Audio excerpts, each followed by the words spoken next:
Bonjour à tous, nouvelle vidéo aujourd'hui, c'est la grosse information du week-end. Kylian Mbappé est à vendre et en plus d'être à vendre, il est mis à l'écart par le Paris Saint-Germain. Donc voilà, tout a commencé, en tout cas, c'est accéléré entre vendredi soir et hier, samedi matin, où on a appris voilà, que Kylian Mbappé était officiellement à vendre, qu'il n'allait pas prendre part à la tournée du PSG au Japon et donc qu'il allait devoir écouter les offres qui allaient lui être proposées, ou en tout cas Nasser Al-Khelaifi a repris contact avec lui, hein. Ils ont pas coupé le cordon très longtemps pour le convaincre d'écouter les offres, notamment de Première Ligue, d'Espagne et d'Arabie Saoudite. Alors, comment dire? Que le club agisse, c'est bien, mais comment est-ce qu'on peut croire que Kylian Mbappé ne va pas jouer un seul match de la saison? Parce que ça, c'est une possibilité sérieuse, hein. Ça a été évoqué, qu'il soit même pas sur le banc, en tribune, tout simplement.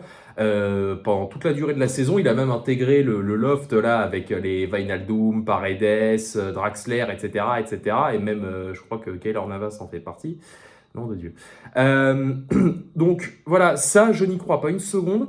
Pour la simple et bonne raison que entre la fin août et la fin septembre, on va jouer entre autres, hein, j'ai pas le calendrier sous les yeux, on va jouer Nice, Marseille, Lyon et Lens. Voilà, il doit y en avoir d'autres, en plus de la Ligue des Champions qui va arriver. D'ailleurs, ça va falloir en parler. On va être soigné au tirage, hein, ce sera le mois prochain. Donc voilà, c'est impossible qu'il ne joue pas un seul match de toute la saison. Parce que quand on va commencer, parce qu'on est dans le dur direct, hein, quand on va commencer à jouer un peu comme de la merde contre Nice, contre Lyon, en Ligue des Champions, etc., t'inquiète pas que Nasser, il va vite baisser son froc, il va lui dire, écoute, j'ai déconné, vas-y, viens, essaye un peu de remettre de l'ordre dans tout ce merdier. Donc, euh, donc voilà. Mais par contre, il y a quand même un truc, moi, qui me gêne dans cette affaire, sans prendre la défense de Mbappé, parce qu'évidemment, j'ai lu, enfin, j'ai écouté, j'ai lu ses déclarations comme tout le monde. Autant, quand il a prolongé l'année dernière, le club n'aurait pas dû lui donner tout ce pouvoir, hein, le fait de choisir le mercato, etc. Bon, d'accord, on s'est planté, soit.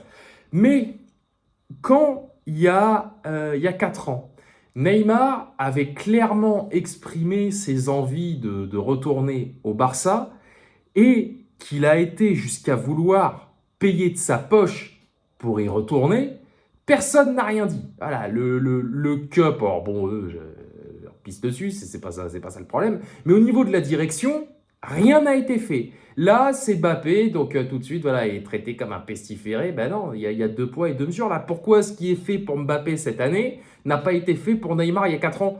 Parce que Mbappé, moi à la rigueur, je préfère que Mbappé dise qu'il veut partir gratuitement plutôt qu'un abruti comme Neymar qui a jamais rien fait, hein, parce qu'on m'enlèvera pas de l'idée que quand lui était blessé, que Messi s'en battait les couilles, le seul qui nous sauvait le cul, c'était Mbappé, hein. Alors en Ligue des Champions, c'est autre chose, mais enfin voilà.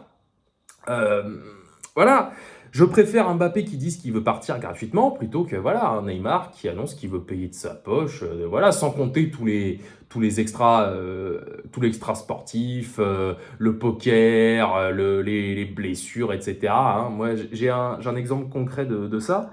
On- Après le match aller contre le Bayern, Mbappé, il était un peu seul au monde parce que voilà, Neymar c'est même pas qu'il s'en fout, c'est qu'il allait encore être blessé quelques jours plus tard. Messi, un fantôme. Marquinhos, en hôpital psychiatrique. Mbappé, lui, il essaye de remobiliser tout le monde. Voilà, faut bien dormir, bien manger. Et l'autre, qu'est-ce qu'il fait, le Neymar, là? Et je me tape un McDo et je vais jouer au poker. Non, mais non, on va te faire mettre, dégage. Voilà, qu'est-ce que vous voulez que je vous dise? Donc, par contre, qui partent cet été ou l'été prochain, ça je l'ai déjà dit, on est dans la merde. Surtout s'ils partent cet été, parce que je connais un peu Campos, hein, il va réinvestir sur que dalle, donc on va se retrouver dans une merde noire. Voilà. Puis bon, de toute façon, ce sera bien fait pour notre gueule. Quand je lis, ouais, est-ce que vous êtes prêt à faire une croix si Mbappé s'en va? Est-ce que vous êtes prêt à faire une croix sur la Ligue des Champions? Les gars, ça fait 10 ans que c'est comme ça. Ça fait depuis que QSI est arrivé qu'on fait une croix sur la Ligue des Champions. Même pendant le Final 8, on n'a pas réussi à la choper. De quoi vous nous parlez?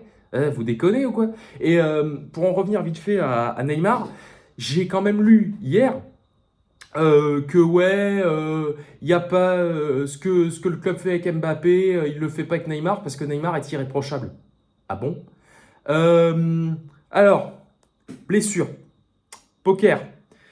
Le fait voilà, d'avoir voulu partir en payant de sa poche, comment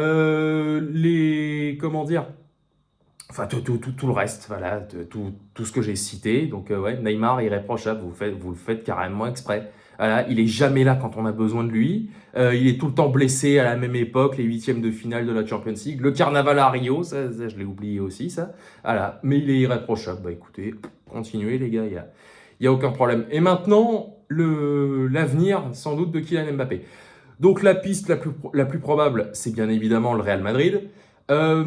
Et franchement, quitte à choisir entre la peste et le choléra, je préférerais qu'il aille là-bas.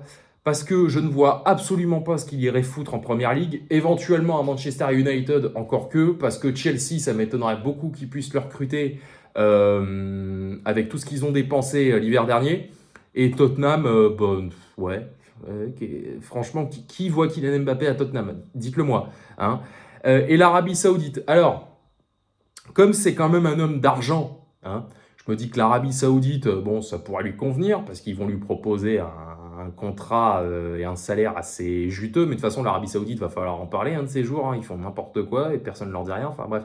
Mais par contre, si il décide d'aller, c'est à la je crois, s'il décide d'aller en Arabie Saoudite, la Ligue des Champions et le Ballon d'Or, il peut faire une croix dessus, définitivement. Hein, parce qu'il va pas aller en Arabie Saoudite à 25 ans, ramasser de l'oseille pendant 5 ou 6 ans et revenir en Europe en fin de carrière pour espérer décrocher une Ligue des Champions un jour. Non, s'il va en Arabie Saoudite là cet été, ça y est, c'est définitif. Donc voilà. Mais en tout cas, ouais, la saison qui s'annonce, parce que pour l'instant, bah, il est toujours sous contrat. La saison qui s'annonce va être longue et pénible. J'avais pas besoin de ça pour m'en rendre compte. Mais là, ça pique encore plus. Franchement, ça fait encore plus mal. Donc voilà, bah écoutez, hein, on verra tout ça. L'avenir nous dira comment ça va se passer. Voilà. Allez, salut à tous, sortez couverts et banzai.